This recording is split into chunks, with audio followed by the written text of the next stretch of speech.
దేవునికి మహిమ. దేవుని వాక్యాన్ని మనము ధ్యానం చేసే ముందుగా చిన్న ప్రార్థన చేసుకుందాం. ప్రేమ గల మా పరలోక తండ్రి, నీ పరిశుద్ధ నామానికి స్తుతి స్తోత్రాలు చెల్లిస్తున్నాం. కన్న తండ్రి, నీ మాటలు మాకు అందించి మమ్మల్ని ఆశీర్వదించి మీరు మహిమ పొందమని నీకే స్తుతి స్తోత్రాలు చెల్లిస్తుండగా యేసుక్రీస్తు నామాన్ని బట్టి అతి వినంగా వేడుకున్నా నా ప్రియ పరలోక తండ్రి, ఆమేన్. యేసుక్రీస్తు యొక్క పరిశుద్ధ నామంలో మీకు అందరికీ కూడా నా హృదయపూర్వక వందనాలు. ప్రభు కృపను బట్టి, ఆయన యొక్క ఆశీర్వాదం బట్టి అందరూ క్షేమంగా ఆరోగ్యంగా ఉన్నారని ఆ కన్నతని నేను స్తుతిస్తున్నాను. ఈరోజు వాక్యాన్ని ధ్యానం చేసే దానికోసం పరిశుద్ధ గ్రంథంలో నుంచి ఆదికాండము 3వ అధ్యాయము 6-7 వచనాలు మనము చదువుకుందాం. ఆదికాండంలో 3వ అధ్యాయంలో 6వ వచనాన్ని 7వ వచనాన్ని చదువుకుందాం. స్త్రీ ఆ వృక్షము ఆహారమునకు మంచిదియు కనులకు అందమైనదియు వివేకమిచ్చు రమ్యమైనదైన ఉండుట చూసినప్పుడు ఆమె దాని ఫలములలో కొన్ని తీసుకొని తిని తనతో పాటు తన భర్తకును ఇచ్చెను. అతడు కూడా తినెను. ఈరోజు మనము వాక్య అంశం గమనించినట్లయితే, ఆదాము హవ్వలు తినకూడనటువంటి పనులు ఎన్ని ఫలాలు వారు భుజించారు. ఆదాము హవ్వలు తినకూడనటువంటి ఫలాలు ఎన్ని తిన్నారు అన్నటువంటిది మనం ధ్యానం చేస్తాం. దేవుడు ఈ సర్వ సృష్టిలో మానవుని తన పోలికలో చేసి ఏదైనా తోటలో ఉంచాడు. ఆదాము హవ్వలు ఏదైనా తోటలో దేవుని యొక్క సన్నిధి కలిగి దేవుని కృపను బట్టి సంతోషంగా, సమాధానకరంగా, ఆరోగ్యదాయకంగా వాళ్ళు జీవితాన్ని కొనసాగిస్తున్నారు. దేవుడు ఆ ఏదైనా తోటలో ఎన్నో ఫలవృక్షాలు ఉంచాడు. వాటన్నిటినీ నిరభ్యంతరంగా తినవచ్చని దేవుడు తెలియజేశాడు. వారు తింటూ ఉన్నారు. తోట అంటే చాలా ఫలాలు ఉంటాయి. రకరకాలైనటువంటి వృక్షాలు, వాటి ఫలాలను వారు భుజిస్తున్నారు. అయితే ఒక వృక్షం యొక్క ఫలాలను మీరు భుజించకూడదు. భుజించినట్లయితే మీరు నిశ్చయంగా మరణిస్తారని దేవుడు తెలియజేశాడు. ఆ మాట ప్రకారంగా వాళ్ళు ఎంతకాలం ఉన్నారో కానీ దేవుడు చెప్పినటువంటి ఫలాలను వాళ్ళు భుజిస్తూ జీవిస్తూ ఉంటున్నారు. అన్నీ మంచిగా జరుగుతున్నాయి. అయితే సాతాను ప్రేరేపణ వలన హవ్వ తినకూడనటువంటి ఫలాలను భుజిస్తున్నది. అక్కడ మనం గమనిస్తే ఎన్ని అనేటువంటిది ప్రశ్న వేసుకుంటే కొన్ని. తాను కొన్ని తిని తన భర్తకు కూడా కొన్ని ఇస్తున్నది. ఆయన కూడా కొన్ని తిన్నాడు. తోటలో ఎన్నో వృక్ష ఫలాలు ఉన్నాయి. ఒక వృక్ష ఫలాలు కూడా చాలా ఉంటాయి ఆ వృక్షానికి. అయితే కొన్ని తిన్నారు. కొన్ని అనేటువంటిది మనం గమనిస్తే కొంచెము అని మనకు అర్థమవుతుంది. కొంచెము కొన్ని వారు భుజించిన కారణాన్ని బట్టి వారు దేవుని ఆజ్ఞను అతిక్రమించిన వారిగా ఉన్నారు. ఆజ్ఞ అతిక్రమయ్యే పాపం. పాపములో వచ్చే జీతమే మరణం. వారు చేసినది చిన్న పనే, తప్పే అయినా అది పాపం. పాపము చిన్నదైనా అది పెద్దదైనా పాపమే. మంచిది కొంచెదైనా ఎక్కువైనా కూడా అది మంచిదే. ఇక్కడ పాపం అనేటువంటిది అది కొద్దిగా కనపడినా కానీ వారిని బట్టి ప్రపంచ మానవాళికి అందరికీ కూడా ఈ పాపం అనేటువంటిది సంక్రమించింది. పాపములో వచ్చే జీతమైనటువంటి మరణాన్ని ప్రతి మానవుడు పొందాల్సి వచ్చినది. ఒక్కరు చేసినటువంటి పాపానికి అతని సంతానమైనటువంటి ఈ మానవాళికి అందరికీ కూడా అది సంక్రమిస్తున్నది. అంటే ఒక చిన్న అగ్గిపుల్ల పెద్ద కొండను కూడా కాల్చివేస్తుంది. ఆ పాపము వారు కొంత అయినా భుజించినప్పటికీ కూడా అది మానవాళి అంతటికీ అది వ్యాపించినది. మరణము అనేటువంటిది దేవునికి దూరం చేస్తుంది. దేవుడు మనుషులను చేసుకున్నది దూరంగా ఉండాలని కాదు, దగ్గరగా ఉండాలని.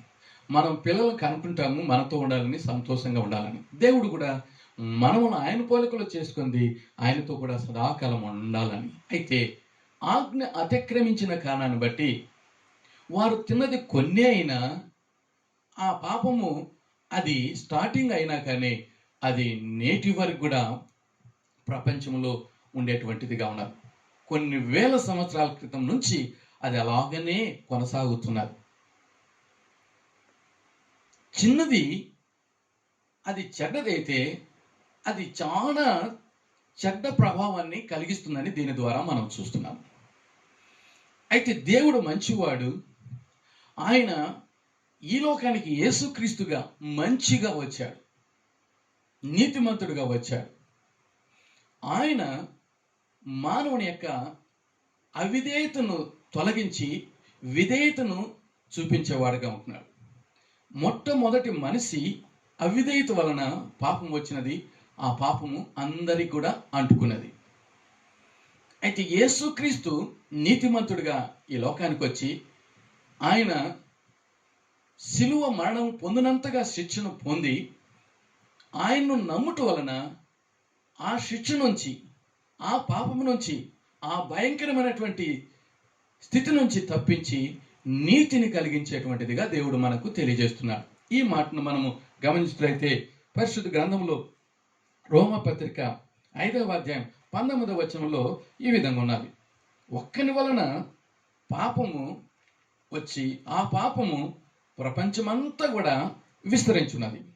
అయితే ఒక్కడైనటువంటి యేసుక్రీస్తు వలన మరి పరిశుద్ధత అనగా నీతి ప్రపంచ మానవాళికి కూడా అందించేటువంటిదిగా ఉన్నదని దేవుడు తెలియజేసేవాడుగా ఉంటున్నాడు. ఈ మాటను మనం గమనిస్తే ఏలయనగా ఒక మనిషిని అవిధేయత వలన అనేకులు పాపులుగా ఎలాగ చేయబడిరో అలాగే ఒక విధేయత వలన అనేకులు నీతిమంతులుగా చేయబడుదురు.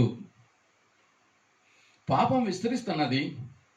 అయితే నీతి అనగా కృప అపరిమితంగా విస్తరిస్తున్నది.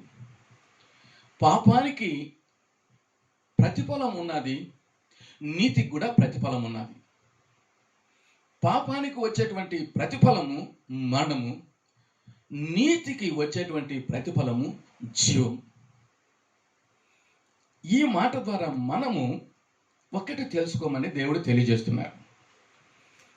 మనము దేవుని బిడ్డలుగా నీతిని కలిగి అనగా యేసుక్రీస్తు రక్షకుడని, విమోచకుడని, కలువరి సెలవులో అందరి కొరకు ఆయన మరణాన్ని పొంది ఆయన మనకు జీవాన్ని ఇచ్చినాడని ఈ వార్తను విని నీతిమంతులుగా తీర్చబడినట్లయితే నీతి మరణం నుంచి తప్పిస్తుంది, నిత్య జీవాన్ని అనుగ్రహింపచేస్తుంది. నీతి అపరిమితంగా మనకు దేవుడు అనుగ్రహించేవాడుగా ఉంటున్నాడు. కృపను దేవుడు మనకు అపరిమితంగా అనుగ్రహించేవాడుగా ఉంటున్నాడు. పాపము అనేటువంటిది దాని కార్యం అది జరిగిస్తే నీతి అనేది కార్యము దేవుడు జరిగించేవాడుగా ఉంటున్నాడు. పాపం అనేటువంటిది సాతాను వలన జరుగుతుంటే నీతి అనేటువంటిది దేవుని వల్ల జరిగేటువంటి కార్యం. మనము అందరం కూడా పాపులమే, పాపంలో పుట్టి పాపంలో పెరిగిన వారమే.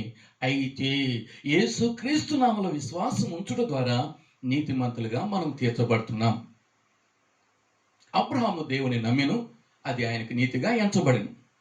అబ్రహామును దేవుడు ఆశీర్వదించాడు, అతనిని బట్టి మానవాళిని కూడా దేవుడు ఆశీర్వదించాడు. యేసుక్రీస్తు ద్వారా మనకు నీతిని అనుగ్రహింపచేసి మానవాళిని రక్షించేవాడుగా ఉంటున్నాడు. మనము మంచి విషయంలో అది కొంచెమైన విశ్వాసం కలిగినా కానీ, పరిశుద్ధత కలిగిన వారిగా ఉన్నా కానీ, విధేయత కలిగినా కానీ దానికి కలిగేటువంటి ప్రభావము, ఫలితము గొప్పగా ఉంటుందని దీని ద్వారా మనము తెలుసుకోగలుగుతున్నాం. కనుక పాపము అనేటువంటిది దేవుడు లేకుండా చేసేటువంటి కార్యము, నీతి అనేటువంటిది దేవుని ద్వారా జరిగేటువంటి కార్యం. ఆదాము హవ్వలు తినకూడనటువంటి పండ్లు తిన్నారు. అక్కడ కొన్ని అని రాయబడింది. కొన్ని అంటే కొంత. అయితే ఆ కొంత, ఆ కొన్ని, ఆ కొంచెము ఈ ప్రపంచ మానవాళికే అది ప్రాకింది. యేసుక్రీస్తు ఒక్కడు కలువరి శిలలో చేసిన త్యాగాన్ని బట్టి, ప్రేమను బట్టి, క్షమను బట్టి, కృపను బట్టి మానవాళికి అందరికి కూడా రక్షణ, నిత్య జీవము దేవుడు అనుగ్రహించేవాడుగా ఉంటున్నాడు. ఒకవైపున పాపం విస్తరిస్తూ ఉంటే కృప అపరిమితంగా విస్తున్నది. నువ్వు నేను కృపను పొందిన వారిగా అనగా నీతిని పొందిన వారిగా అనగా క్రీస్తును కలిగిన వారిగా దేవుని బిడ్డలుగా జీవించి ఈ నీతి కార్యాలు అనగా విశ్వాసం అనేటువంటిది, ప్రార్థన అనేటువంటిది, క్షమ అనేటువంటిది మనం కలిగిన వారిగా ఉండి మనం చేసేదానికి ప్రతిఫలం పొందుతూ మన ద్వారా అనేక మందికి ప్రతిఫలాన్ని కలిగించే వారిగా ఉండాలని ఈ మాటను మన ఎదుటి దేవుడు పెడుతున్నాడు. మొదటి ఆదాము కొన్ని పండ్లు తిని దాని ప్రభావము పాపము విస్తరించి మరణము ప్రపంచాన్ని ఏలేటువంటిదిగా ఉన్నది. అయితే యేసుక్రీస్తు విధేయత వలన ఆ పాపం వల్ల వచ్చేటువంటి మరణాన్ని ఆయన పొంది మనకు జీవాన్ని అనుగ్రహించి ఈ జీవము ప్రపంచమంతా కూడా మానవాళికి అందరికి కూడా అనుగ్రహించేవాడుగా ఉంటున్నాడు. ఈ జీవము నిత్య జీవంగా అనుగ్రహించేవాడుగా ఉంటున్నాడు. పాపం అనేటువంటిది ఈ లోకానికి సంబంధించిన మరణమే కాకుండా నిత్య మరణానికి దారి తీస్తుంది. కనుక యేసుక్రీస్తును మనము నమ్మిన వారిగా ఉండి నీతిమంతులుగా తీర్చబడి మనము నీతి కార్యాలు మనం చేస్తే నీతి ఫలాలను మనం పొందుకోగలుగుతాం. ఆత్మీయ బిడ్డగా ఉండి ఆత్మీయ కార్యాలు మనం చేస్తే ఆత్మ ఫలాలు మనం పొందుకోగలుగుతాం. ఆ ఫలాలను మనం అందరికీ అందించగలుగుతాం. యేసుక్రీస్తు నామములో విశ్వాసం ఉంచి సేవను జరిగించి సేవా ఫలాలను మనం పొందుకున్నట్లయితే ఆ ఫలాలను మనం అందరికి కూడా అందించగలుగుతాం. చిన్నదిగా ఉన్నా కానీ అది చెడ్డగా ఉన్నట్లయితే దాని ప్రభావం పెద్దదిగా ఉంటుంది. నీతి చిన్నదిగా ఉన్నా కానీ దాని ఫలితము గొప్పగా ఉండగలుగుతుంది. చీకటి దాని కార్యం గొప్పగా ఉంటుంది. అయితే వెలుగు మరి దానికంటే గొప్పగా కార్యం జరిగించేటువంటిదిగా ఉన్నది. సైతానుకు శక్తి ఉన్నది కొంతవరకు, అయితే దేవునికి సర్వశక్తి ఉన్నది. కనుక సర్వశక్తిమంతుడైనటువంటి యేసుక్రీస్తును మనం కలిగిన వారుగా ఉండి ఆయన కార్యాలను మనం జరిగించినట్లయితే, ఆయన యొక్క ఫలాలను మనం పొందుకున్నట్లయితే, ఆయన బిడ్డలుగా మనం ఈ ఫలాలను అందరికీ అందించినట్లయితే ఎంతో ధన్యతనే దేవుడు మనకి ఈ మాటల ద్వారా తెలియజేస్తున్నాడు. అననీయ సప్ఫీరా అన్నటువంటి భార్యాభర్తలు ఉన్నారు. వారు భూమిని అమ్మి దేవునికి ఇవ్వాలని వాళ్ళు ఆశించారు. అయితే వారిలో సైతాను ప్రేరేపించి అంతా ఇచ్చేస్తే ఎట్లా, ఫ్యూచర్లో మనకి ఏమవుతుంది ఏమో అనేసి కొంత భాగాన్ని దాచిపెట్టుకొని అబద్ధం పలికారు.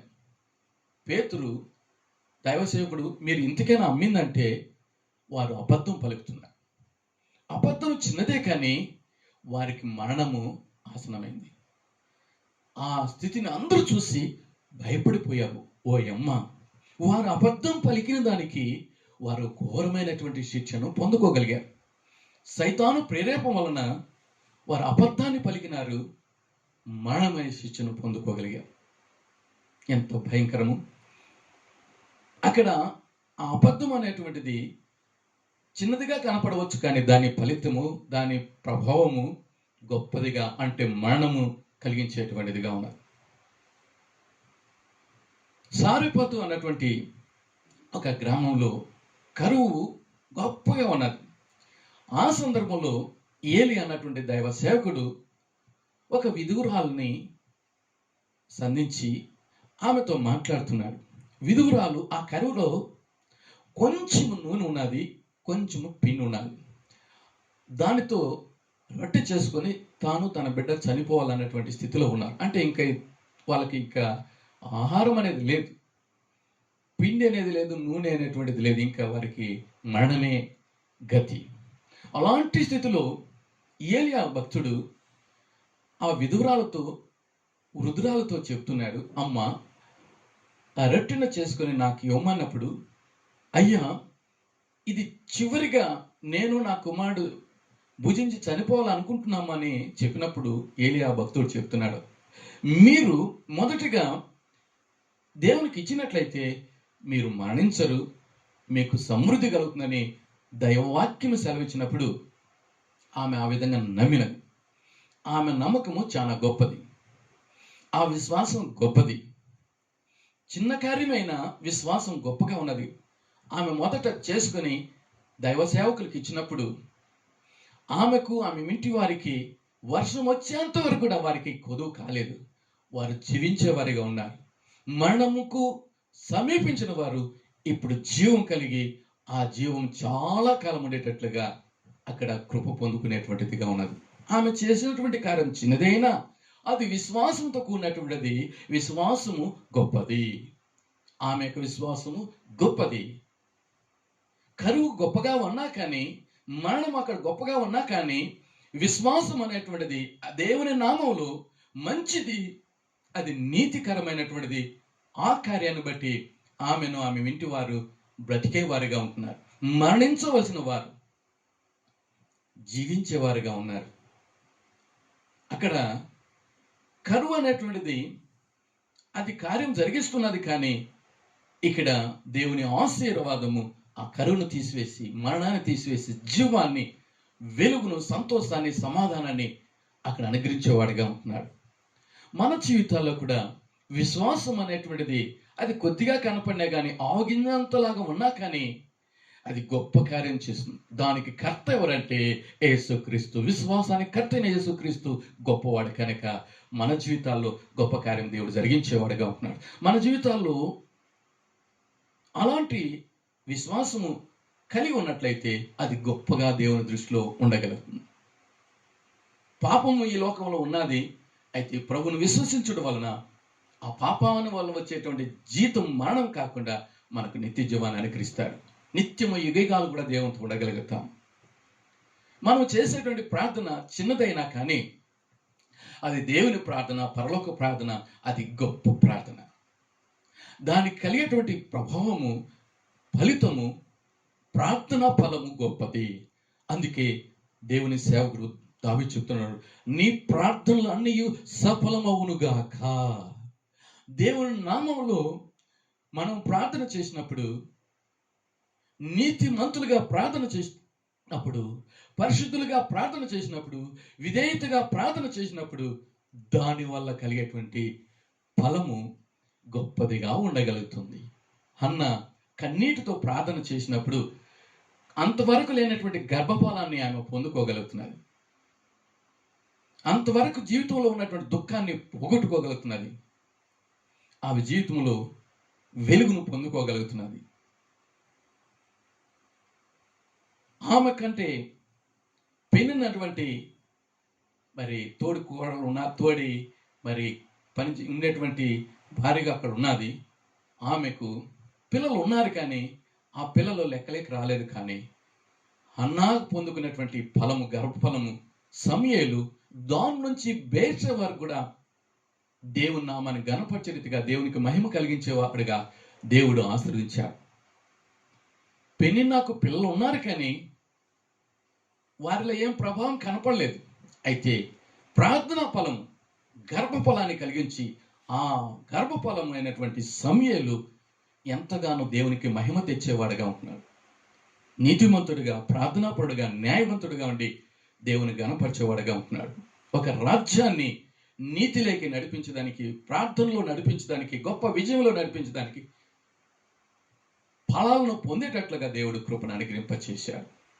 కనుక మన జీవితంలో కూడా అలాగా ప్రార్థన కలిగి ఉంటే గొప్ప కార్యాలు, ప్రభావమును మనం పొందుకోగలుగుతాం, ఫలితాలు మనం పొందుకోగలుగుతాం. యెహోషువ ప్రార్థన చిన్నదే, కానీ సూర్యుడు ఆగిపోతున్నాడు, చంద్రుడు ఆగిపోతున్నాడు. ప్రార్థన జీవితాన్ని మనకు దేవుడు అనుగ్రహింప చేయుగాక. ఆకాను అనేటువంటి వ్యక్తి దొంగతనము చేశాడు. దాన్ని బట్టి తనకు, తన కుటుంబానికి అతడు మరణాన్ని కొని తెచ్చుకోగలిగాడు. దొంగతనం అతడు చేసింది చిన్నదే అయినా కానీ ఒక చిన్న దేశముతో కూడా ఇజ్రాయెల్ ఓడిపోతున్నారు, అపజయం పాలవుతున్నారు. కారణం తెలుసుకొని వారు ఎవరు ఆ కార్యం చేశారని తెలుసుకుని ఆ శిక్షను ఆకాను భరించాడు. కుటుంబం భరించినది. అయితే అతడు పశ్చాత్తాపడి ఉంటే దేవుడు క్షమించి ఉండేవాడేమో, కానీ ఆకాను పశ్చాత్తాపడలేదు. అతడు శిక్షకు గురి కాగలిగాడు. తను బట్టి కుటుంబం అంతా కూడా మరణానికి గురి కాగలిగారు. యేసుక్రీస్తు నీకు నాకు క్షమ దయచేసేవాడుగా ఉంటున్నాడు, ప్రేమించేవాడుగా ఉంటున్నాడు, కృపను అనుగ్రహించేవాడుగా ఉంటున్నాడు. ఆ క్షమ గొప్పది, ఆ ప్రేమ గొప్పది, ఆ కృప గొప్పది. అపరిమితమైనటువంటి కృపను పొందుకొని మనము జీవించడానికి దేవుడు కృపను అనుగ్రహింపచేయునుగాక. కోర కుమారులు నశించిపోవలసిన వారు, అయితే వారు దేవుని ఆశ్రయించిన కారణాన్ని బట్టి వారు జీవించేవారిగా ఉంటున్నారు. దేవుని మందిరంలో ఒక్క దినము కాలం గడుపుట 1000 దినాల కంటే శ్రేష్టం అని కీర్తన 84:10 వారు చెప్తున్నారు. వారు మరణించవలసిన వారు, అయితే వారు బ్రతుకుతున్నారు. వారు బ్రతుకుతున్నారు ఎక్కడ అంటే దేవుని సన్నిధిలో. ఈ లోకంలో ఎంతకాలం బ్రతికినా కానీ ప్రయోజనం లేదు, కానీ దాని ఫలము నిష్ప్రయోజనమే. కానీ దేవుని సన్నిధిలో కొంత సమయం కాలం గడిపితే దానికి ప్రతిఫలము గొప్పగా ఉంటుందని కోర కుమారులు తెలియజేస్తున్నారు. మనుషులుగా ఉన్నటువంటి మనం ఈ భూమి మీద జీవిస్తున్నాం. మానవ జీవితం ఎంతకాలం ఉంటుందో మనకు తెలియదు, కానీ చిన్న జీవితమే. ఈ చిన్న జీవితంలో ప్రార్థనా జీవితం కలిగి దేవుని బిడ్డగా జీవించి ఆయన యొక్క ఆలయంలో జీవించేవారిగా ఉండి ఆయన సన్నిధిలో జీవించేవారిగా ఉన్నట్లయితే నిత్య జీవాన్ని మనం సదాకాలం దేవునితో ఉండేదానికి దేవుడు కృప దయచేస్తాడు. ఈ భూమి జీవించేటువంటి ఈ చిన్న జీవితము దేవుడు లేకుండా ఈ లోక కార్యాలలో ఈ లోక జీవితంలో జీవించినట్లయితే దానికి వల్ల కలిగేటువంటి ఫలము, దేవుడు లేకుండా జీవించినటువంటి జీవితం యొక్క ఫలము నరకం. అది శాశ్వతంగా ఉండగలుగుతుంది. అనగా దేవునికి దూరంగా ఉండాల్సి వస్తుంది, శిక్షను అనుభవించాల్సి వస్తుంది. కోర కుమారులు గుర్తిరిగిన వారిగా ఉండి ఒక్క దినము దేవుని సన్నిధిలో కాలం గడుపుట 1000 దినాల కంటే శ్రేష్టం. ప్రియ సహోదర సహోదరి, మనం కూడా ఈ భూమి మీద జీవిస్తున్నాము. మన జీవితము చిన్నదే. ఈ చిన్న జీవితం దేవుని జీవితంగా, దేవుని బిడ్డగా జీవించినట్లయితే, దేవుని యొక్క సన్నిధిలో ఉన్నట్లయితే దీనివల్ల కలిగేటువంటి ఫలము మనకు ఎంతో గొప్పగా ఉంటుంది. పరలోకాన్ని మనం పొందుకోగలుగుతాం, సదాకాలం దేవునితో ఉండగలుగుతాం. దేవుడు లేకుండా లోకంలో జీవించినట్లయితే, దేవుని సన్నిధి లేకుండా పాపంలో జీవించినట్లయితే నిత్య నరకం ఉంటుంది. అది భయంకరమైనటువంటి శిక్ష. కనుక చిన్న జీవితం నీకు నాకు ఈ భూమి మీద ఉన్నది. అయితే ఈ చిన్న జీవితాన్ని దేవునికి అర్పిస్తే, జీవించువాడిక నేను కాదు క్రీస్తే నా యందు జీవిస్తున్నాడని మనము కలిగి ఉన్నట్లయితే మనం ఎంతో ధన్యులమని దేవుడు మనకు తెలియజేస్తున్నాడు. కోర కుమారులు పొందుకున్నటువంటి ధన్యతను మనం కూడా పొందుకున్నానికి దావీదు కూడా చిరకాలం నేను దేవుని మందిరంలో నివాసం చేస్తానని కోరుకున్నాడు. ఆ ధన్యతను దేవుడు అతనికి అనుగ్రహింప చేశాడు. అతని కుటుంబం శాశ్వతమైనటువంటి ఆశీర్వాదాన్ని, నిత్య జీవాన్ని స్వతంత్రించుకునే భాగ్యాన్ని పొందుకోగలిగారు. ఆకాను అతని కుటుంబము నిత్య నరకానికి గురి అయ్యేటువంటి స్థితిని పొందుకోగలిగారు. కనుక మనము దేవుని బిడ్డలుగా ఈ చిన్న జీవితం, ఈ కొద్ది జీవితాన్ని దేవునికి సమర్పించి సదాకాలం నిత్యము శాశ్వతము దేవునితో ఉండేదానికి దేవుడు కృపను మనకు అనుగ్రహింప చేయునుగాక. ఆదాము హవ్వలు వారు తినింది కొన్నే, కానీ వారి వలన కలిగినటువంటి ఫలము, పాప ఫలము, మరణము భయంకరమైనటువంటి. అయితే దాన్ని యేసుక్రీస్తు తీసివేసేవాడుగా ఉంటున్నాడు. ఆయన నమ్మినటువంటి వారిగా ఉండి నీతిమంతులుగా ఉండి నీతి ఫలాలను పొందుకునే దానికోసం ఆత్మీయ బిడ్డలుగా జీవించి ఆత్మలో ఫలించేవారిగా ఉండి ఆయన కొరకు ఆయన సేవించేవారిగా ఉండి సేవా ఫలాన్ని మనం పొందుకొని, ఆత్మ ఫలాలు మనం పొందుకొని సదాకాలం దేవునితో ఉండేదానికి దేవుడు మనకు కృపను అనుగ్రహింప చేయునుగాక. దేవుడు మనకు ఈ చిన్న జీవితము అనుగ్రహింప చేస్తుండగా దేవుని బిడ్డగా జీవించడానికి దేవుడు కృపను అనుగ్రహింప చేయునుగాక. ఇజ్రాయేలు దేవునికి అవిధేయులయ్యారు. వారిలో తెగులు పుట్టినది. ఆ తెగులు వారిని మరణాన్ని సమీపింప చేసేటటువంటిదిగా ఉన్నారు. కొంత సమయంలోనే 14,700 మంది చనిపోయారు. మోసే తన అన్నైనటువంటి అహరోనుతో చెప్తున్నాడు, నువ్వు వెళ్ళుము, చనిపోయిన వారికి బ్రతికిన వారికి మధ్యలో నిలబడి ధూపం వేయమని చెప్పినప్పుడు అతడు త్వరపడి పరిగెత్తు వెళ్ళి చనిపోయిన వారికి జీవించే వారికి మధ్యలో నిలబడి ధూపం వేసినప్పుడు, అనగా ప్రార్థన చేసినప్పుడు ఆ తెగులు ఆగిపోయినది. ప్రపంచంలో ఇప్పుడు కరోనా తెగులు విస్తరించున్నది. ఎంతోమంది ఈ లోకాన్ని విడిచిన వారిగా ఉంటున్నారు. అయితే నువ్వు నేను కూడా ఈ చిన్న జీవితంలో ఈ చిన్న ప్రార్థన మనం చేస్తే దేవుడు గొప్ప కార్యం చేసేవాడిగా ఉంటున్నాడు. ఆ కరోనా తెగులను దేవుడు స్టాప్ చేసి మానవాళికి జీవాన్ని అనుగ్రహించి అది నిత్య జీవంగా అనుగ్రహింపచేసి సదాకాలం దేవునితో ఉండడానికి కృపను అనుగ్రహించే వాడిగా ఉంటున్నాడు. అహరోను జీవించిన వారికి మరణించిన వారికి మధ్యలో నిలబడి ప్రార్థన చేసిన కారణాన్ని బట్టి తెగులు ఆగిపోయింది. భూమి మీద జీవిస్తున్నటువంటి నీవు నేను కూడా ఎన్నికలేని వారంగా అయి ఉండవచ్చును, కానీ మనం గొప్ప దేవుని నమ్మినాము, నీతిమంతుడైన దేవుని నమ్ముకున్నాం, వెలుగైనటువంటి దేవుని నమ్మిన వారిగా ఉన్నాం. గొప్ప దేవుడు గొప్ప కార్యాలు చేస్తాడు ఈ చిన్న ప్రార్థన బట్టి. అహరోను ప్రార్థన ఆలకించిన దేవుడు నా ప్రార్థన కూడా ఆలకించి మానవాళికి అంటుకున్నటువంటి ఈ వ్యాధి నుంచి విడుదల కలిగించి జీవాన్ని ప్రసాదించి నిత్య జీవాన్ని పొందేటట్లుగా ప్రార్థన చేయమని ఈ మాటల ద్వారా మనకు దేవుడు తెలియజేస్తున్నాడు. యేసుక్రీస్తు భూమికి ఆకాశానికి మధ్యలో వేలాడి మొదటి ఆదాము చేసినటువంటి అవిధేయత వలన మరణాన్ని ఆ మొదటి ఆదాము తెచ్చాడు. అయితే రెండవ ఆదాము యేసుక్రీస్తు విధేయత వలన మన అందరికీ నిత్య జీవాన్ని అనుగ్రహించేవాడుగా ఉంటున్నాడు. యేసుక్రీస్తు నమ్మిన బిడ్డగా మనం ఉండి ఆయన బిడ్డగా జీవిస్తూ నీతిలో ఫలించేవారిగా, ప్రార్థనలో ఫలించేవారిగా, సేవలో ఫలించేవారిగా, ఆత్మలో ఫలించేవారిగా, ఆత్మలు సంపాదించే దాంట్లో ఫలించేవారిగా ఉండి ఈ ఫలాలన్నీ మనం పొందుకునేదానికి నిత్య రాజ్యంలో సదాకాలం ఉండేదానికి దేవుడు మనకు కృపను అనుగ్రహింప చేయనుగాక. మొదటి ఆదాము తిన్న కొన్ని ఫలాలైన ఆ ఫలాలు ఈ మానవాళికి మరణాన్ని కొని తెచ్చాయి. ఆ మరణము నిత్య నరకము, నిత్యము శిక్షకు గురి కావాల్సి వస్తుంది. మనము దేవుని బిడ్డగా జీవించి ఆశీర్వదింపబడిన వారిగా ఉండి నిత్య రాజ్యంలో సదాకాలం ఉంటూ మనం దేవుని బిడ్డగా మనం ప్రార్థన చేస్తూ అనేక మంది దేవుని తట్టు తిప్పేటట్లుగా నీతిమంతులుగా ప్రకాశించే వారిగా ఉండడానికి దేవుడు మనకు కృపను అనుగ్రహించి ఆయనకు మహిమ తెచ్చేదానికి దేవుడు మనకు కృపను అనుగ్రహింపచేసి మనం ముందుకు నడిపించడానికి దేవుడు సహాయము దయచేయునుగాక. దేవుడు మనల్ని ఎంతగానో ప్రేమించి సజీవ లెక్కలో ఉంచాడు. చిన్న జీవితాన్ని దేవునికి అర్పించుకొని విశ్వాసం కలిగి ప్రార్థన కలిగి ఆయన కృపను కలిగి ఆయన ఆత్మలో ఫలిస్తూ ఆత్మను సంపాదిస్తూ నిత్య రాజ్యాన్ని స్వతంత్రించుకునేదానికి దేవుడు మనకు కృప అనుగ్రహించలాగిన దేవుని వైపును చూసి ప్రార్థన చేసుకుందాం.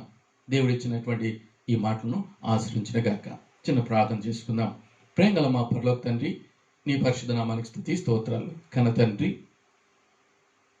ఆదాము హవ్వలు ఆజ్ఞ అతిక్రమించి తినకూడనటువంటి ఫలవృక్ష ఆ యొక్క ఫలాలను వారు భుజించారు.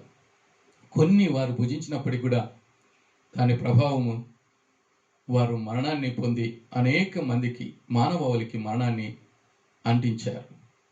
అయితే ఆ మరణాన్ని తీసివేసేదానికి నీతిమంతుడిగా యేసుక్రీస్తుగా మా కొరకు ఈ లోకానికి వచ్చి మా కొరకు మీరు మరణాన్ని తీసివేసి జీవాన్ని ప్రసాదింపచేస్తున్నారు. మానవాళి నిన్ను నమ్ముకొని నీతిమంతులుగా తీర్చబడి నీతిలో ఫలించడానికి, ప్రార్థనలో ఫలించడానికి, ఆత్మలో ఫలించడానికి, సేవలో ఫలించడానికి, నిత్య రాజ్యంలో ప్రవేశించడానికి కృప అనుగ్రహించమని వేడుకున్నాం. ఏ ఒక్క వ్యక్తి నశించి నరకానికి గురి కాకుండా, శిక్షకు పాలు కాకుండా నీ కృపకు పాతులైదానికి సహాయం చేశారని నమ్మి స్తుతిస్తున్నాం తండ్రి.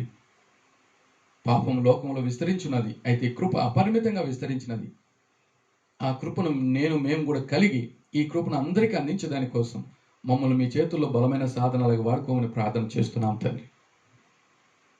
ఈ సమయంలో ఎవరెవరికి ఏమేమి కొదువులున్నాయో మీ కృప మహదైశ్వరం చొప్పున నమ్మినటువంటి ప్రతి బిడ్డకు కృపను అనుగ్రహింపచేసి మీ మహిమాత్వం వాడుకున్నారని నమ్మి స్తుతిస్తూ మమ్మల్ని బలిష్టమైన హస్తాలకు అప్పచెప్పుకొంచుండగా యేసుక్రీస్తు నామాన్ని బట్టి అతి వినంగా వేడుకున్నాను నా ప్రియ పరలోక తండ్రి. ఆమేన్. ప్రభు అయినటువంటి యేసుక్రీస్తు కృపయు, తనైన దేవుని ప్రేమయు, పరిశుద్ధాత్మక సహవాసం ఆయన బిడ్డలైనటువంటి మనకందరికీ ఇప్పుడు ఎల్లప్పుడు సదాకాలము తోడై ఉండుగాక. ఆమేన్.